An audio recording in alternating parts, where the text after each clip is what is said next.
Maayong adlaw, kumusta? O karon no nata diring napitas may awang upol Misamis Oriental na usa ni sa mga dinadayo nos katawhan sa nagkadiyang nga dapit mo anhi og tuyo dinhi kay patsada gyud kay ang view.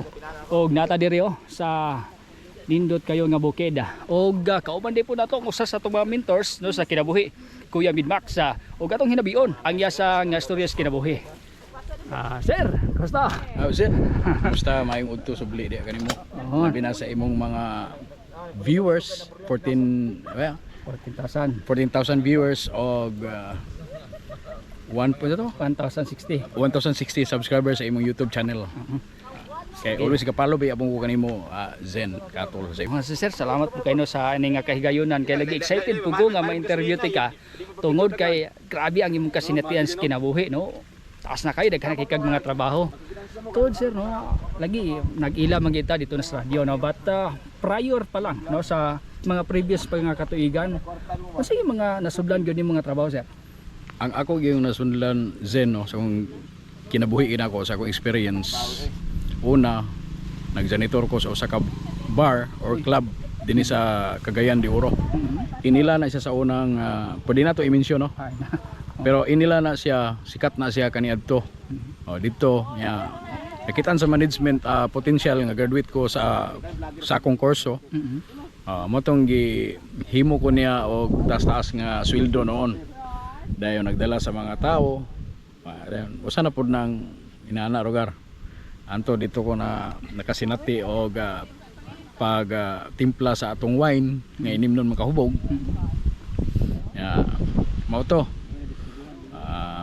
Dayon ikaduha na ko nga nasudlan pod Zen ang koleksyon kaning gitawag nila. Sa imong pagka-kolektor no, kolektor. Kolektor. Before sa pagka-kolektor sa balikan sa ako gamay tong nagtrabaho ka sa dito sa usa ka bar. Unsa kadugay to? 4 years ko to, 4 years ko. 4 years ko to dayon. Mao lagi unya kay ang sweldo man gud sa unang panahon naara sa mga 80 nya night shift man gud to di kuan ra 80 pesos ra per night. So dagko man lugar ang mga tip lugar kay bar man siya. So nganong nakahawa ka dito? Nganong nakaabot ka ning kolektor? Nakahawa ko ato Zen kay muy pagkatao sa akong anak nga gamay which is dalaga na karon no. Nag-eskwela na pud siya sa kolehiyo. Sa usa ka universidad di sa atong syudad sa Cagayan de Oro. Nya kato siya nakahawa ko adto Zen kay tungod kay bilar lagi. Bilar dayon di nato maapas ang pagbantay sa atong matima atong bata kay maghilak nya ana lugar kay ang atong asawa naman gyapon sa pribado noon nga nanarbaho isip sa usa ka sulod sa gobyerno. So katong pagka-kolektor na nimo, kumusta ang imong nga kinabuhi ini? Naato siya sa mga minimum rate adto, di ko masayop mga 150. O nya 8 hours ang duty dayon. Ang atong agalon adto kuan Pakistan. Dire sa Divisoria to. Unsa ka kadugay? 2 years. Taud-taud pod. 2 years. After sa pagka-kolektor, unsay sunod? Kuan nurse. Nurse Balay. Nurse Balay. Nurse balay day. Nurse balay. So pag after aning pagka-nurse nimo, pag after sa pagka-nurse nako, gikuha ko sa akong banggiitan nga busing agalon igagaw pa gyud. Si attorney Gumahad. Okay si attorney. Iya kong gipa personal driver sa iyang sakyanan. Ito na. Naka kuan ko to dayon mara og 2 years gyapon. 2 years gyapon ka. Sa iya. Pag after ana nang hiring man ang kuan ang sikat gyapon nga inila nga radio. Okay. So dinhita mo ni atong asa ta nagila no? Dinhita nagila. Registration. Taud-taud po ka do? Ila ka katuig? Di na ko ma kuan Zen pero estimated na ko 13 or 14 taon gid ka, dugay-dugay ka. 13 or 14 years. Ako walo ra man ko katuig so diha ka nagdugay no, murag diri kami angay di unta. Unta. Pero kato Then after no, pagdabayad lagi sa panahon, amba ka no, awa na ka sa radyo. dayon na unsay sunod nimo nga trabaho? Ang sunod na ko nga pag-ambak na ko sa akong trabaho, balik na po ko sa akong pagka-nurse. Nurse ron. Nurse na po, tambay ko. Oh. Tawag medyo taon-taon po. Murag nagpalipas pa ko mga more than 3 years. Murag ko ka ng pensyonado ba? Parang na-income bitaw. Tungkol sa kalisod sa panahon, nag-apply na punta ni ini nga naka-decide na punta og panarbaho balik dire sa atong syudad gyapon, usa ka inila gyapon nga construction firm. Okay, nakasulod ka din eh. So unsa ka kadugayan eh?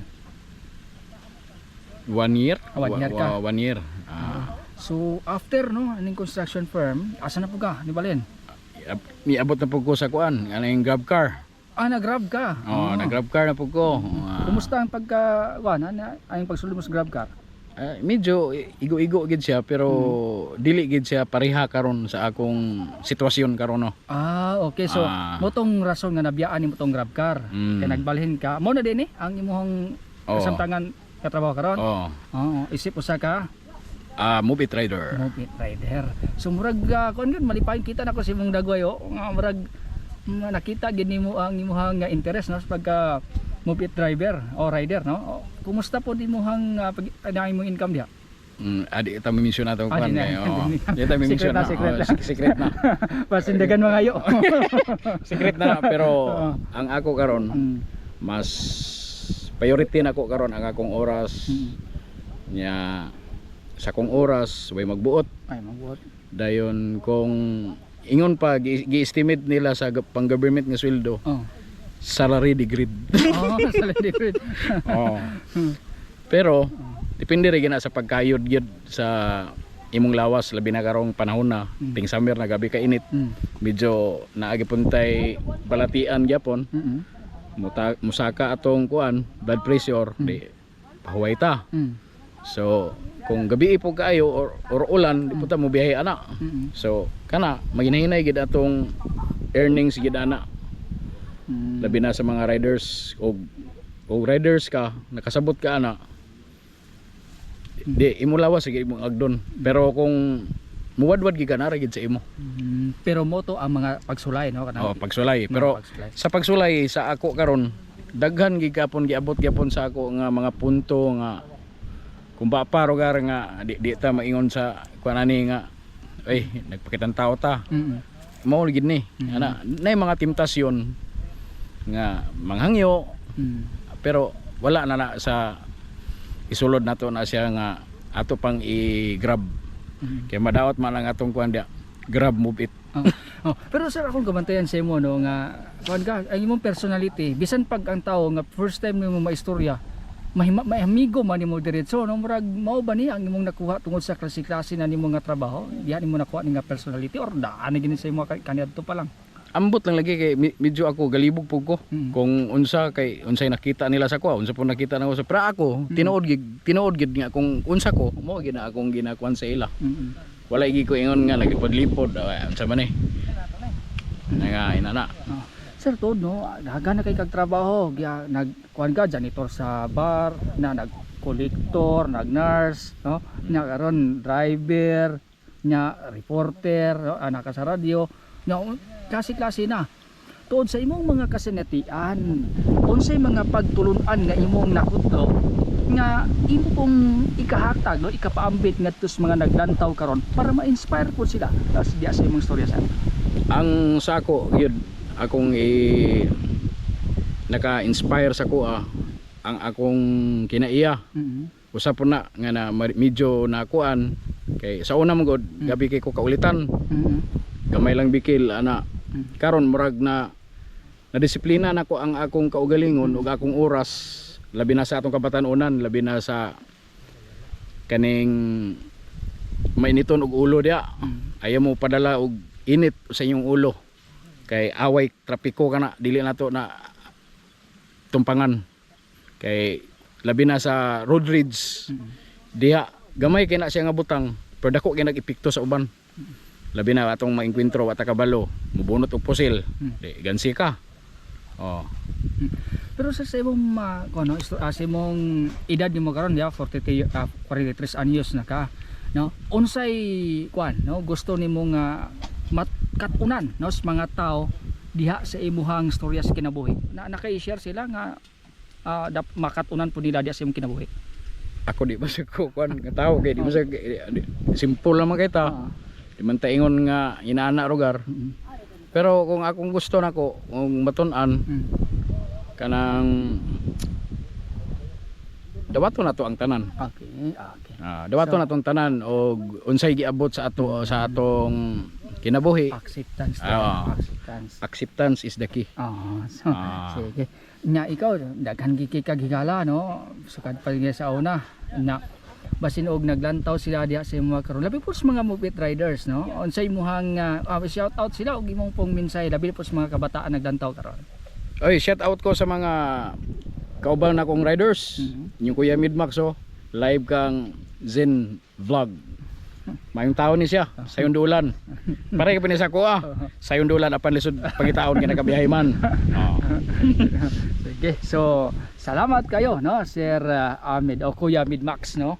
O ato po din i-follow og sundan ang yaha pong mga video kay anay mga sulod no sa imong rides, mga lingaw, mga TikTok, mga kabuang. Dan sir, kasayo mga di ba? Kakanta mo ka. Kanta po ko. Pero siguro ang mga naglantaw karon mas may imong sampulan. Usa lang ka, kuan na. Porsyon lang. Ay kay murag pagaw ta.